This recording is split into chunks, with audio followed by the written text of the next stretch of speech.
Welcome. Thanks for coming out today. This is a fun day. Typically, we have what's called a One Sioux Falls media briefing on Wednesdays, and we had this lined up to talk about the year in review. Now that we're in December, what's happened in Sioux Falls in 2024? We were going to do it at City Hall, and we said, you know what? Is there a place we can take this thing on the road?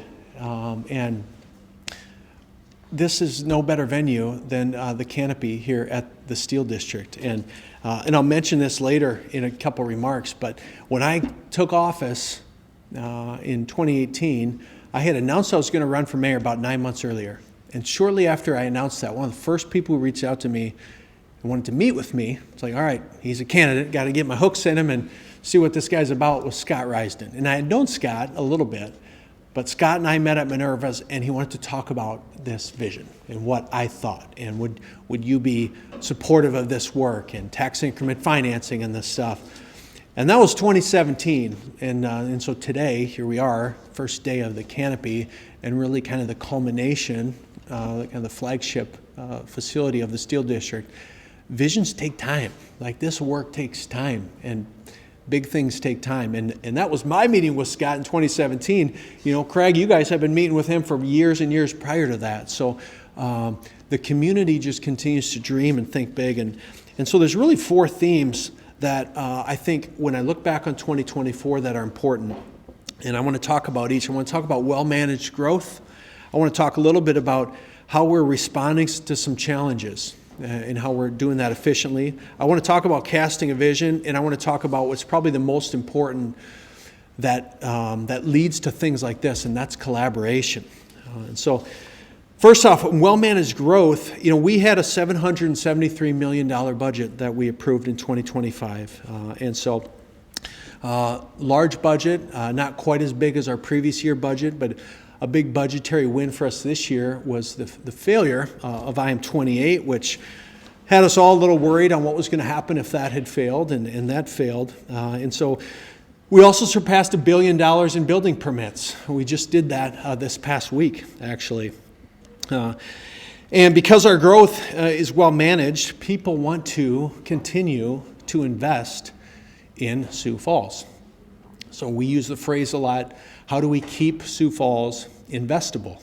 And we continue to see that. We see that with the State One Stop, $71 million facility from this past year, that building permit. Averon Louise, their GI medical building, that's a $54 million project.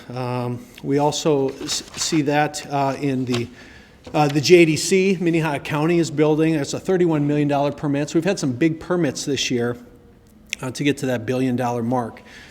We also have to look at how we're managing growth well with our utilities. And one of the biggest things we're working on right now is we've completed year 2 of the 3-year water reclamation plan expansion.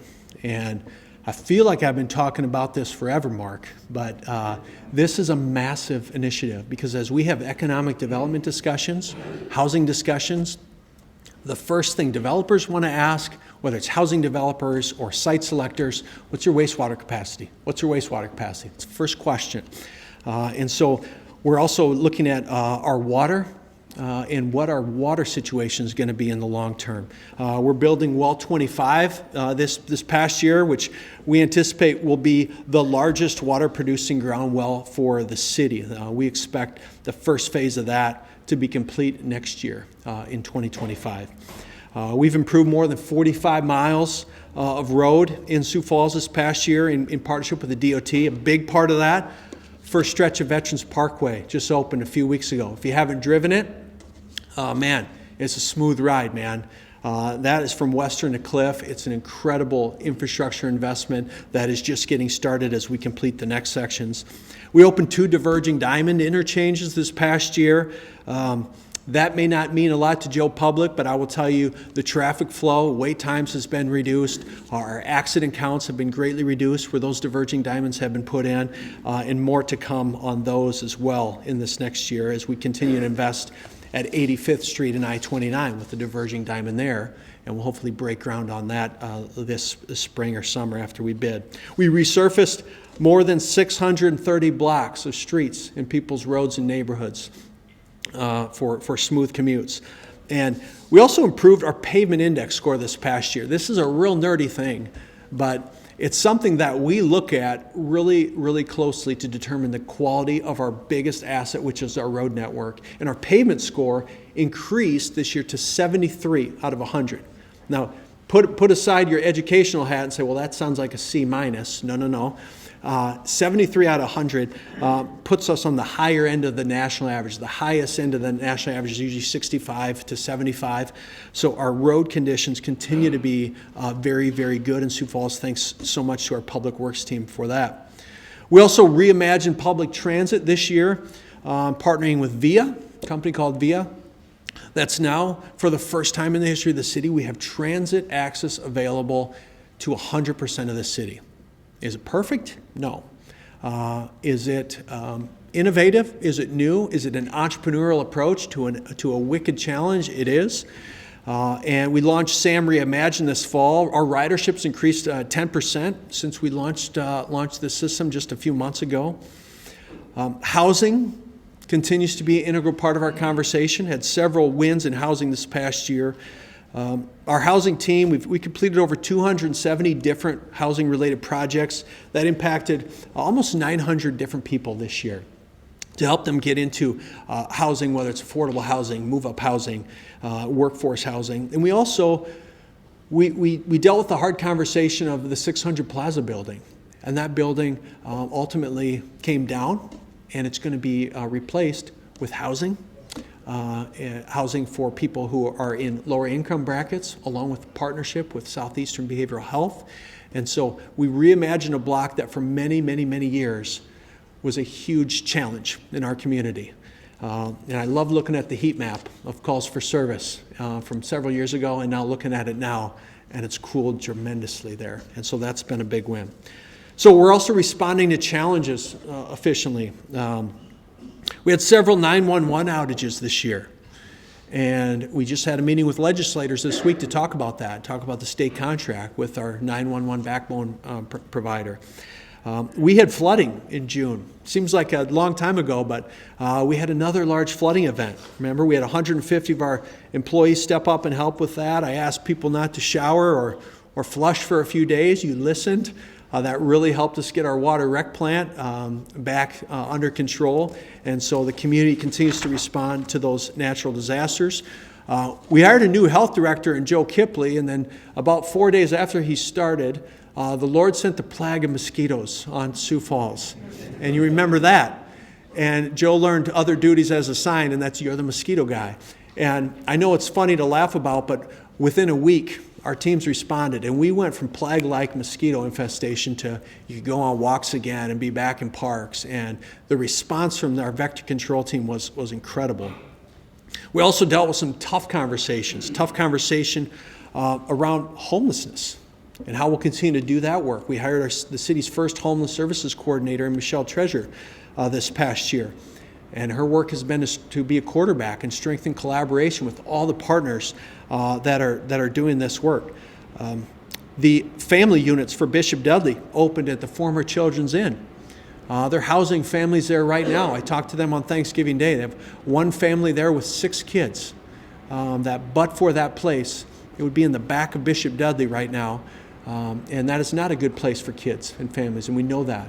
And so to all the partners who worked on that, that's been a home run in helping with our homelessness challenges. A lot of continued work with ICAP on that, so I want to give them a shout out. And we deal with challenges like crime. We've had a record number of homicides this year. And last year, we had a near record low number of homicides. We had 2. And so crime ebbs and flows. On a lot of other statistics, whether that be violent assaults, aggravated assaults, domestic assaults, we're down. Stolen vehicles are down almost 15% over last year because we've been pounding the podium on that and telling people, lock up your cars, okay? Take your keys out of your car. Don't leave it running at the get and go. And as a result, we've seen a drastic decrease in stolen vehicles. A big focus for us continues to be recruiting police officers. And how are we recruiting more men and women to the city of Sioux Falls to do this work? It's a challenge. And the chief is here for questions on that. But so far, we have seen 450 applicants this year compared to 390 the same time last year, and 273 the year before that. And that's due in part to you've seen an ad campaign that we're running. Say, answer the call, be part of your community, give back through a career in law enforcement. And we'll continue to look for innovative and creative ways to make sure that we're fully staffed and that we're taking care of the public safety needs of the community. We've also been working this past year on casting a vision, and I think that's why it's so fitting that we're standing in here, because a big vision was cast for this exact site over a decade ago now. And part of my job is to think big and to move the community forward, and just like Scott did that day that we had lunch at Minerva's. But these visions take a long time. I want to also point out, but for tax increment financing, this project probably does not happen. Tax increment financing is such a critical tool that we have. Those 900 parking spots that are supporting this development do not happen without a TIF. And now we have this project putting sales tax and ultimately eventually property taxes back onto our tax roll, and it's an incredible home run. So a lot of times we only talk about TIF on the front end. This is the result of that, and that's why it's such an important tool for us to use in the future. We're also continuing to cast a vision on the Riverline District and what could be at the Riverline District. We know now what could be, what could have been at Sioux Steel a decade ago, and now here we stand. And we have that same opportunity with the Riverline District. And I'm excited to see what happens with that and where we go in the future on that. We've cast visions on things like the Barb Iverson Skate Plaza, this River Greenway, Lloyd Landing. And so a lot of big visions have been cast in our community, but there's been a lot of people that have been a part of that. It's not just a mayor, it's not just a developer, it's not just a city council. It's all of us working together on this. So for the first time, I would say our community story is being told in kind of a unique way. And I'm a marketing guy by background, and I love the brand that we're starting to develop. You can go around the country now and say, where are you from? I say, I'm from Sioux Falls, South Dakota. And people know Sioux Falls, South Dakota. And they've heard good things about Sioux Falls, South Dakota. And they ask about Sioux Falls, South Dakota. I say, what's the secret sauce there? I've heard good things. What's happening there? I hear the crime is very manageable. Here's a lot of investment happening. What's going on? And that's because we're working together as a community. We've polished some of our marketing over the past several years. We have a city flag. We have a new city logo. We have a new city brand. And just in the last couple of weeks, you're going to be seeing a marketing campaign that's going to be rolling out that brands the city as one of the top employers in the region. And so I want to steal a line from our marketing campaign, and that's, we have jobs at the city with a future that make history. And it's a really cool way of thinking about the work that we're doing. So we're all part of that history. So it's been an exciting year, a fun year in Sioux Falls. We'll get into more details on this stuff in several months when we have a State of the City address, and we'll unpack some of this. Tomorrow, actually, we're going to have another press conference because we want to look ahead to what 25 is going to bring. And we're going to actually be down at our fleet shop to talk about that because there's some applicable tie-ins there. But for now, I want to thank you guys for coming out and just let us spike the football on a few good things that happened this past year. And would certainly take any questions. I have a lot of my city leaders here too. If you have any questions about some things from this past year that I talked about or maybe didn't even talk about. Yeah. Certainly, a lot of good things happened. A lot of, kind of, you mentioned spiking football for a victory last year this morning. What were some of the challenges that you as mayor had to overcome and that the city had to overcome? And could you speak to sort of the you talked a little bit about overcoming some challenges, but if you could go back and do stuff again, are there any things that you would have, liked Sure. to see happen? Yeah, there's a few things that stand out challenges. One is the financial environment we're in and the economy we're in is tough. I just was in a meeting before this and got asked why our aquatics facilities that we want to build are not bigger. They need to be bigger. We're thinking too small. We need full-size Olympic pools in those. And I said, I would love that. Please let me know how to pay for that. And we have so many competing interests in this community that it's hard to keep up with it all. That was a swimming mom. I can talk to the curling club. I can talk to the figure skating club. I can talk to the pickleball people. I can talk to the biking community who wants us to get more dirt. I mean, the needs are tremendous. And we're only going to see probably shy of 2% sales tax growth this year. And so that's not even keeping up with inflation at that level.